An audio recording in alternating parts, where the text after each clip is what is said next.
आज हम लोग देश की उस महान शख्सियत की पुण्यतिथि मना रहे हैं जिन्होंने देश में पूरे पिछड़ा दलित आदिवासी समाज को धन धन धरती राजपाट में न्याय दिलाने के लिए ज़मीनी संघर्ष किया। ऐसे परम श्रद्धेय मानवर कांसीराम साहब जी की आज पुण्यतिथि है। समस्त देशवासियों को उनकी पुण्यतिथि पर हम लोग उनको याद कर रहे हैं और समस्त देशवासियों को भी मैं आग्रह और निवेदन करना चाहता हूं कि जिन्होंने मानवर कांसीराम साहब को नहीं पढ़ा है वो ज़रूर पढ़ लें, क्योंकि मैं उनका पूरा इतिहास मोटा मोटा लगभग 90% उनका पूरा जीवन का मैं बहुत सारी पुस्तकें पढ़ा हूँ। नेट पे भी मैं खोल खोल के देखता हूँ उनके जीवन के विचारों को। ऐसी शख्सियत देश में अभी हमको नज़र नहीं आ रही कि कोई दूसरे कांसीराम देश में पैदा हो। इन्होंने खासकर हमारे उत्तर भारत में जहाँ हम निवास करते हैं, मैं मध्य प्रदेश की भूमि से आता हूँ, और हमारे समस्त महापुरुष के आंदोलन को हम लोग आगे बढ़ा रहे हैं। सावित्रीबाई फुले, महात्मा ज्योतिबा फुले, छत्रपति साहू जी महाराज और डॉक्टर भीमराव अम्बेडकर साहब, बिरसा मुंडा जी, लल्लई यादव जी, अब्दुल कलाम साहब, पेरियार रामास्वामी शुक्लाल, कुशवाहा सहित रानी वीरांगना अवंतीबाई लोधी, वीरांगना हमारी अहिल्याबाई होलकर सहित संत गाडगे महाराज से लेकर तमाम संत रैदास, कबीर, सभी महापुरुषों की विचारधारा को लेकर हम लोग ओबीसी महासभा देश का सबसे बड़ा संगठन है, भारत के 16 राज्यों में काम कर रहा है। इसी तारतम्य में आज प्रदेश कार्यालय में हम लोग उनको याद करने के लिए हमारे राष्ट्रीय कार्यालय प्रभारी आदरणीय नारायण सिंह प्रजापति जी हैं, हमारे एडवोकेट जी, क्या नाम बताया, हेमंत जाटव जी। हेमंत जाटव जी अभी नई इनको उपाधि मिली है, सनत की आपको बहुत बहुत बधाई।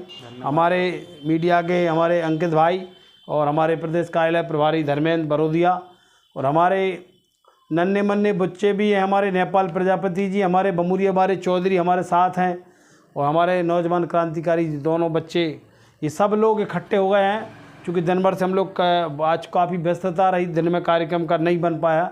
हम लोगों ने अभी शाम को उनका कार्यक्रम, उनकी पुण्यतिथि मनाने का हम लोगों ने संकल्प लिया और आज पूरे देश के लोगों को, चूँकि सोशल मीडिया बहुत अच्छा प्लेटफार्म के माध्यम से पूरी सूचना पूरे मध्य प्रदेश में जाएगी, पूरे भारत के हमारे 16 राज्यों तक ये संदेश जाएगा। ओबीसी महासभा ने मानवर साहब को याद किया और चूँकि उनका बहुत बड़ा इतिहास है, मैं संक्षिप्त में कुछ पॉइंट आज बनाया हूँ, उनको मैं सबके सामने साझा करना चाहता हूँ।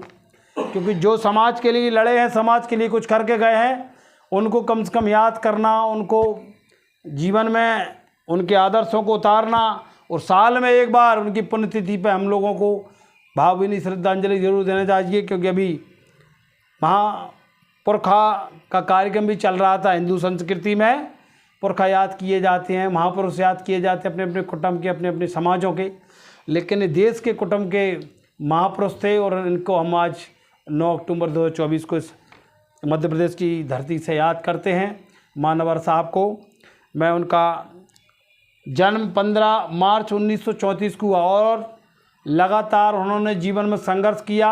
सबसे पहले वो वैज्ञानिक बने और उन्होंने पंजाब के छोटे से किसान के गरीब परिवार में जन्म लेकर शिक्षा के लिए संघर्ष किए। शिक्षा के बाद नौकरी की, नौकरी के बाद वो वैज्ञानिक जरूर थे, विज्ञान का काम उनको मिला था, लेकिन उन्होंने समाज की एक नई रसायन शास्त्र तैयार करके सामाजिक राजनीतिक उन्होंने नई एक विचारधारा देश को दी। उन्होंने मानवर साहब हमारे डॉक्टर भीमराव अम्बेडकर साहब जी के मिशन को आगे बढ़ाया, महात्मा ज्योतिबा फुले साहब के मिशन को आगे बढ़ाया, छत्रपति साहू जी महाराज के मिशन को आगे बढ़ाया और हमारे बिरसा मुंडा जी के मिशन को आगे बढ़ाया।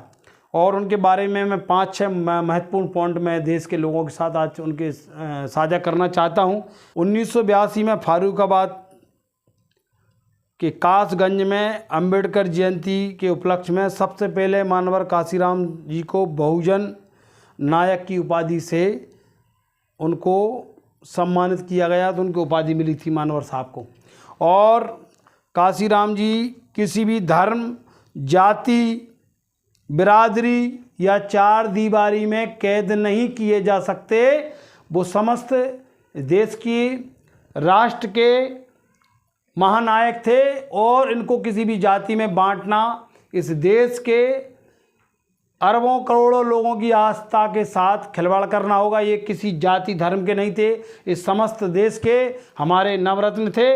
इन्होंने ऐसा सामाजिक आंदोलन चलाया कि आज पिछड़ा दलित आदिवासियों के बहुत सारे लोग मुख्यमंत्री बने, विधायक बने, मंत्री बने, सांसद बने। राजनीतिक चेतना उन्होंने जारी की। क्यों? कि इनका कोई भी, इन्होंने जब DS4 बनाई, इन्होंने DS4 बनाई और एक नारा दिया 86 पे 15 का राज नहीं चलेगा। ये नारा मानवर कांसीराम साहब ने दिया था।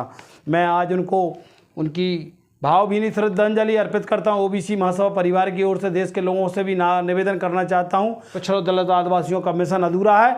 मानवर साहब के इस मिशन को हम लोगों को आगे लेके जाना है। दूसरा, उनका जन्म भले पंजाब में हुआ, जन्म लेने के बाद उन्होंने इसकी कर्मभूमि उन्होंने इटावा जनपद उत्तर प्रदेश से सामाजिक राजनीतिक जमीन तैयार करके पूरे देश में आंदोलन, साइकिल से 40,000 किलोमीटर की यात्रा पूरे देश में अभी तक किसी भी शख्स ने इतनी बड़ी यात्रा कर पाई, ना भविष्य में मुझे लग रहा है कोई करने वाला है। तो ऐसा ऐतिहासिक कार्यक्रम पूरे देश में। हम लोगों के पास तो आज मोटरसाइकिल है, 10-10, 15-15 लाख की, 20-20 लाख की गाड़ियाँ घूम रहे हैं, मोबाइल है, व्हाट्सएप है, फेसबुक पे और अखबार है, रोडें हैं। उस समय तो कुछ भी नहीं था, इनके पास पैसे भी नहीं थे, लेकिन उन्होंने सामाजिक आंदोलन खड़ा करके इन्होंने DS4 बनाई, पूरे देश के कर्मचारियों को इकट्ठा किया, पिछड़ों को आंदोलन से जोड़ा और इन्होंने मुख्यमंत्री बनाए, पार्टियां खड़ी करी, बसपा का निर्माण मानवर साहब ने कराया। उस समय उत्तर प्रदेश में मुलायम सिंह जी को राजनीति में सपोर्ट करने वाले, उनको विधायक बनाने में मैं पूरा इतिहास पढ़ा हूँ उनके पूरा किताबों में। Hey there. Subscribe to my channel and also press this bell icon.